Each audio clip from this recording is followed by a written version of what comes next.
আসসালামু আলাইকুম রহমতুল্লাহ। প্রিয় ২৬ কুড়িগ্রাম ২ আসনের ভোটারবৃন্দ, আগামীকাল জাতীয় সংসদ নির্বাচন অনুষ্ঠিত হচ্ছে।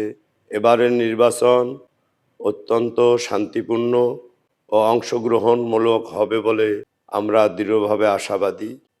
আমার এই আসনের জনগণের যারা ইসলামী শাসন দেখতে চান, শরিয়ার আইন প্রয়োগ দেখতে চান, যা সকল ধর্মের মানুষের জন্য অত্যন্ত কল্যাণকর, তারা আমাকে দোয়া করবেন এবং হাত পাকাকে সমর্থন করবেন। আমার প্রিয় শিক্ষার্থীরা, যাদের সফলতা কামনায় আমি সর্বদাই দোয়া করি, আমার এই কঠিনতম দিনে তারা আমার পাশে দাঁড়াবে, আমার জন্য দোয়া করবে এবং আমাকে সমর্থন করবে, এ দাবি আমার রইল। ইনশাআল্লাহ আল্লাহ তাআলা জনগণের খাদেম হিসেবে কবুল করলে আমরা অনেক ভালো করতে পারবো, সেজন্য দৃঢ়ভাবে আশাবাদী।